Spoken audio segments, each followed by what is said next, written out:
Good evening, and welcome to a timely question about who should teach AI skills to young people across developing countries. Tonight's motion states that multinational companies should permanently lead AI literacy campaigns in school systems to secure global competitiveness. The affirmative side argues that corporate leadership brings speed, scale, and hard skills that translate into jobs and growth. The negative side contends that permanent corporate control risks dependence, bias, and a loss of local voice and public oversight. Our focus is education in developing nations, the horizon is permanent stewardship, and the stakeholders include governments, communities, and students. We will keep the language clear, the stakes high, and the tone respectful, because classrooms deserve nothing less. Let us begin with the affirmative case.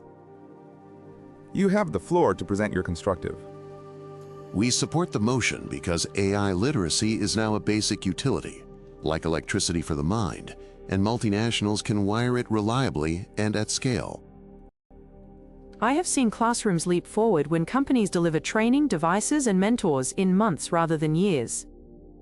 Governments set standards, but companies set the pace, and pace is the difference between catching the wave and swallowing seawater. When firms lead, students handle real tools, earn micro-credentials, and meet recruiters who can turn lessons into livelihoods. Permanent leadership matters because skills decay fast, tools change quarterly, and only global firms maintain the conveyor belt of up-to-date content. A lasting structure also stabilizes funding so schools are not left chasing short grants with long wish lists. We can bake in guardrails by requiring open curricula, local teacher training, and data protection audits as conditions of leadership. With those guardrails, corporate speed does not crush public values, it carries them farther. Every year of delay is a cohort lost, and every lost cohort is a national balance sheet written in smaller dreams. Give us permanent leadership, and girls and boys in rural schools will not just use AI, they will build it and ship it. If competitiveness is the race, then multinationals are the engines already warm, and classrooms should not start by pushing the car. Let the companies drive the roadwork and the community hold the map, because that is how you arrive safely and on time. Thank you, affirmative, for a focused and pragmatic case. We now invite the negative to present their constructive.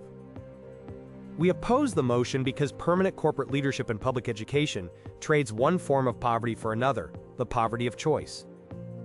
When a single kind of actor runs the classroom forever, the accent of the lessons never changes, and soon the students forget their own. Competitiveness without sovereignty is a deal with a silent clause, and the fee is paid in curriculum, language, and local research paths not taken. A permanent seat at the head of the class becomes a permanent hand on the tiller, and it rarely turns towards small villages first. We want partnerships with sunset clauses, public evaluation, and local teacher leadership, so tools serve policy rather than write it. Children should learn to build with AI, not to build for a brand, and that line blurs when logos live in the classroom forever. Diversity of providers breeds resilience, while corporate monocultures breed single points of failure and bias. If the engine is powerful, the brake must be public, and permanence removes the foot that belongs to voters. Let companies contribute content, internships, and kits, but let elected systems and communities lead and rotate stewardship. Call it shared authorship with an end date, not corporate authorship without one, because children deserve a future they can edit. True competitiveness grows from local capability and open standards, not from perpetual outsourcing of the chalk and the chalkboard. Say yes to partnership and no to permanence, and we keep both the speed of the market and the dignity of the public. We return to the floor and invite the affirmative to seize the initiative with a targeted push. Let me be plain. If competitiveness is the game clock, then permanent corporate leadership is the full-time coach, not a rotating substitute who forgets the playbook every quarter. Thank you, and now the negative may respond with a measured guard. A permanent coach who also owns the stadium writes the scoreboard, so guardrails without public control are invitations to drift. Negative, you may press your own charge. When profit meets the chalkboard without an exit date, the syllabus starts to rhyme with the sales pitch, and children become a market segment rather than a citizenry. Affirmative, you may answer the critique. Public standards, rotating audits, and teacher-first training keep the compass steady, while corporate engines provide thrust, so the ship moves quickly without losing north. Negative, you now lead a two-voice advance. Speed without accountability is a siren song that lures schools onto the rocks of dependency. And once classrooms rely on proprietary tools, switching costs turn choice into ceremony, not power. Time, negative, we pivot to the affirmative for a paired surge. Global firms can pipeline internships, micro-credentials, and mentors into rural classrooms with the reliability of a monsoon that never misses its season. And the data show that when real employers teach real tools, job offers follow like footsteps after a drumbeat. Hold there, affirmative, and let the negative parry with two distinct voices. The promise of jobs is bright, but a promise with no sunset becomes a leash, and consent with no time limit is not consent. Answer this clearly. What happens when the corporate curriculum conflicts with local history or minority languages? And who gets to rule when the bell rings? Affirmative, you may defend with two focused replies. First, tie leadership to open curricula, multilingual resources, and teacher ownership of assessment, and the feared leash becomes a lane. Second, bind contracts to portability and open standards, so switching becomes a door on hinges rather than a wall with spikes. We now seek a midpoint reading and invite our judges to offer provisional verdicts and encouragement. I lean negative for now, because the case against perpetual control is sharper, yet I praise the affirmative's clarity on audits, while urging them to prove how local voices actually hold the microphone. I tilt affirmative because execution matters and the corporate machine can run on time, but the negative is right, that a machine without a brake is a hazard, so show me brakes that bite. I am marginally with the negative since culture is a curriculum too, yet I applaud the affirmative's emphasis on portability and challenge both sides to cost it out in teacher hours, not slogans. With fresh eyes on the board, we open round two and hand the initiative to the negative for a new line of fire. Here is the new line. Data extracted from classrooms is a goldmine, and permanent corporate leadership means the miner also writes the environmental report. Affirmative, you may set a shield. Mandate in-country storage, independent audits, and classroom data trusts with student representation, and the miner signs in at the gate rather than owning the gatehouse. Affirmative, you may also advance a single voice strike.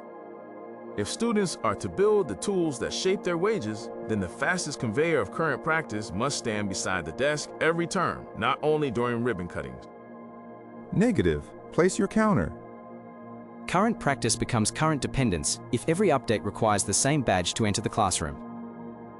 Affirmative, bring a coordinated pair to push the flank. Let leadership mean logistics, training, and refresh cycles, while curriculum governance stays public, so the hands are corporate, but the head is democratic. And couple that with open badges that any provider can honor, and students carry their proof like a passport rather than a brand tattoo. Negative, answer with your own duo. Leadership that never ends always creeps, and creep turns into capture when budgets tighten and shortcuts look like strategy.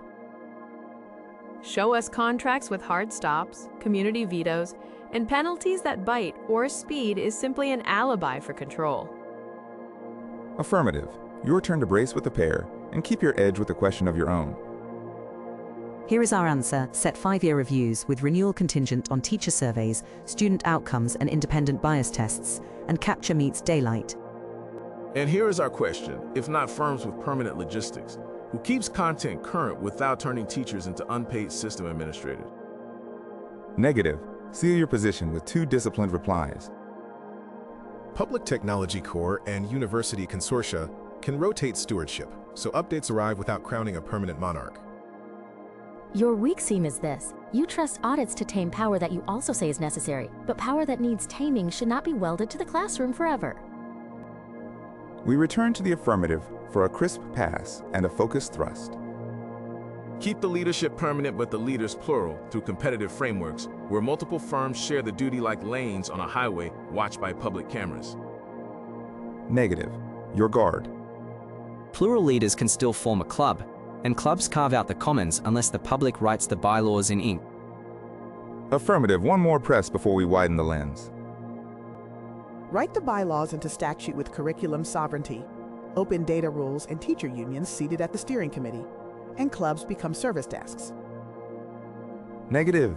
Your single riposte. Statutes without capacity are stage sets, so build public capacity first, or private leadership will fill every gap because the bell still rings at 8. Affirmative. Let a veteran voice cut through the fog with a pointed strike. Capacity grows fastest when apprentices stand in real factories, so the classroom that marries public purpose to corporate know-how graduates builders rather than passengers. Negative. A crisp answer. Factories fade, but systems endure. And when the factory leaves, the lesson plan should not leave with it. Affirmative. A compact shield. Tie lesson plans to open repositories and require transfer on termination, and the knowledge stays when the logo goes. Negative. We will hear a two-voice escalation with the leader setting the line and the supporter driving it home. Your model assumes neutral partners, yet incentives lean toward markets that speak loudest, not villages that whisper. And the whisper matters because languages die in silence, and permanent leadership that optimizes for scale rarely hears lullabies. Affirmative. Answer with a paired advance and keep it sharp. Require local language quotas, fund community translators, and reward firms for reaching schools beyond the grid, and scale learns to listen. Add student-built corpora that prioritize indigenous knowledge and dialects, and the curriculum sings in the voices that own the land. Negative. A two-person counter with one answering and one needling. Answering first, quotas without teeth become posters in staff rooms, so show us fines that actually sting. And needling now, if fines are heavy enough to sting, why not let the public lead and hire firms like plumbers rather than princes? Affirmative. Bring two voices to seal your defense with one pointing out a soft spot. Responder here. Treat firms like utilities under franchise with renewal risk, and plumbers they become with service-level agreements that parents can read. Weakness pointer here. The negative keeps invoking capacity without a timetable, and no timetable is a waiting room where talent leaves by the back door. Before momentum runs away, we widen the canvas and invite a brief temperature check from our judges once more. At this beat, I still favor the negative by a hair because their cultural caution feels lived in. Yet the affirmative's utility franchise model is the first proposal tonight that smells like policy rather than poetry. The affirmative now edges ahead for me, because enforceable standards and open transfer clauses sound like screws, but I ask them to show budgets that put real torque on those screws. I remain split, admiring the negative's defense of language and the affirmative's engineering of accountability, and I urge both to quantify trade-offs in teacher time and total cost of ownership. With stakes clarified, we proceed, and I pass the spark to the negative for a fresh angle. Here is the angle. The classroom is also a civic square, and permanent corporate leadership risks turning the square into a lobby. Affirmative. Mount a clean block. Civic space survives when rules require viewpoint diversity, ad-free instruction time, and community review panels with the power to pause programs that drift. Affirmative. One more clean thrust. Let the companies fund labs, devices, and teacher residencies while citizens hold the gavel and the lobby becomes a library again. Negative. One clear guard. Libraries need librarians, and without salaried public stewards, the gavel becomes a souvenir. Affirmative. Send a coordinated pair to keep the initiative. We anchor stewards by dedicating corporate license fees to a ring-fenced teacher tech core that trains, audits, and updates without beholden ties. And we publish all materials under open licenses on Exit, so continuity lives in the commons. Negative. Pair up for a push of your own. Leader here, a commons without gardeners becomes a thicket, and most ministries already juggle too many weeds. Supporter here, your ring-fenced funds sound tidy until budgets crash and fences break. Affirmative. Two voices to brace. One answering and one probing. Answering. Design the fund as a statutory trust with multi-year floors and automatic escalators tied to enrollment, not politics. Probing if fences always break. Do you oppose all long-term public funds, or only those that keep children from standing in last year's software? Negative. Close this sequence with a duo, one responding and one pointing to a scene. Responding, long-term funds are fine when the public holds the keys, which is precisely why permanent private leadership should not. Scene pointing, your plan still assumes the same firms set the pace, and pace can trample deliberation when communities need breath. We will draw breath as well and mark that every voice has sharpened its steel, while remembering that the debate is also a classroom. Before we close, I want to confirm whether there are fresh angles or unfinished points that either side wants to put on the table. We would like to emphasize that teacher workload collapses when companies handle updates and logistics on a permanent schedule.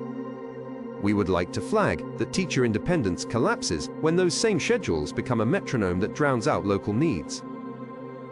Very well, we now move to a rapid open exchange with alternating turns and tight focus. If independence means outdated labs, then students pay the price with smaller horizons. If dependence means branded horizons, then the price is paid in languages and choices that disappear.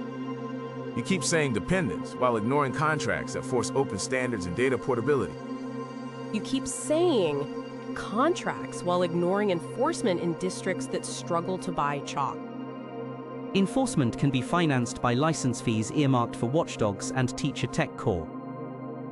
Watchdogs funded by the watched will bark softly when budgets tighten.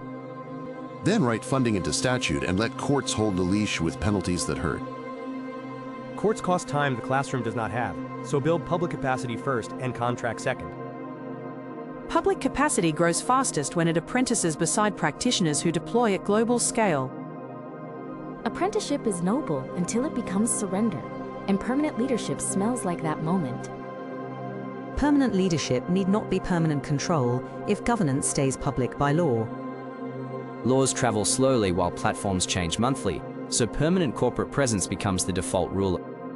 Defaults can be disciplined by renewal gates, driven by teacher and student outcomes, not by slogans. Outcomes measured by corporate tools are mirrors that flatter their makers. Independent audits using open benchmarks keep mirrors honest and make hype costly.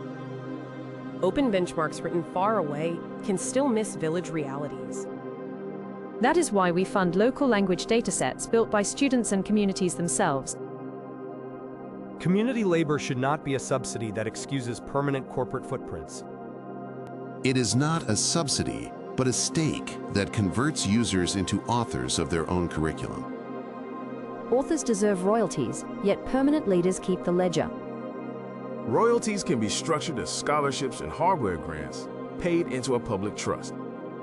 Trusts without trust fall apart, and decades of extraction have taught communities to read the fine print. Then let communities hold veto power over renewal, so the fine print answers to the loudest local voice. A veto without alternatives is a theater vote, because the lights go off when the sponsor leaves. Alternatives exist when multiple firms share leadership under common public rules.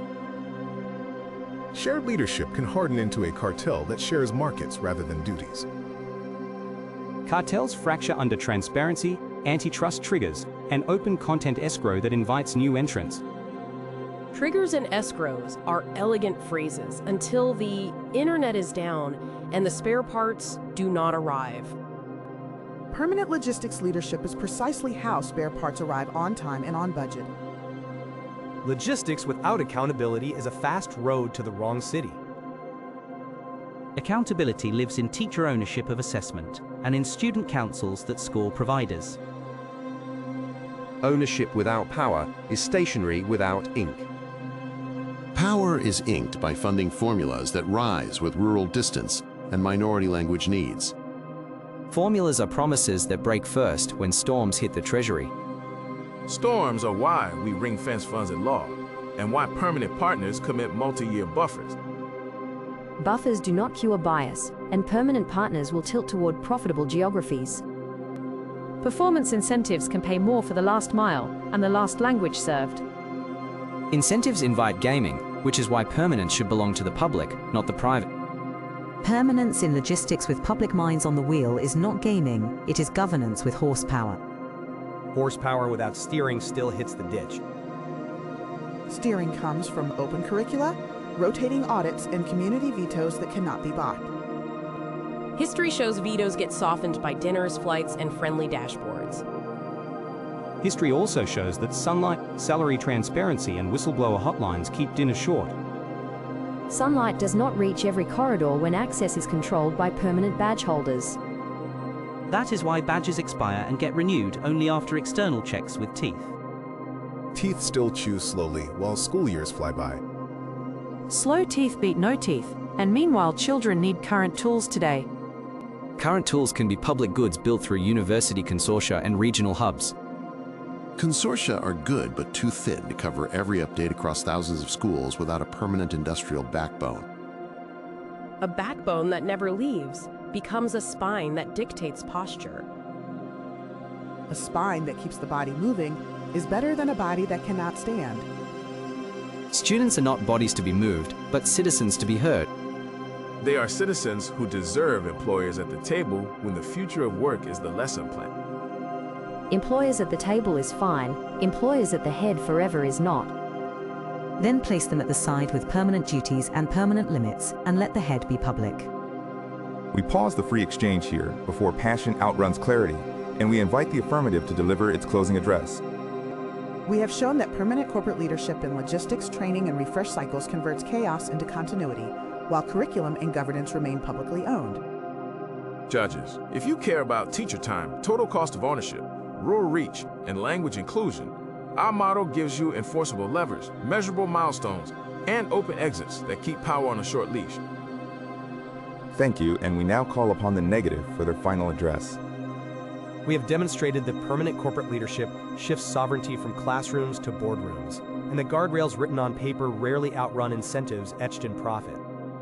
Judges, if you prize cultural survival, civic independence, and true resilience, our model puts public stewards in charge, rotates partners, funds capacity first, and treats companies as service plumbers rather than permanent princes.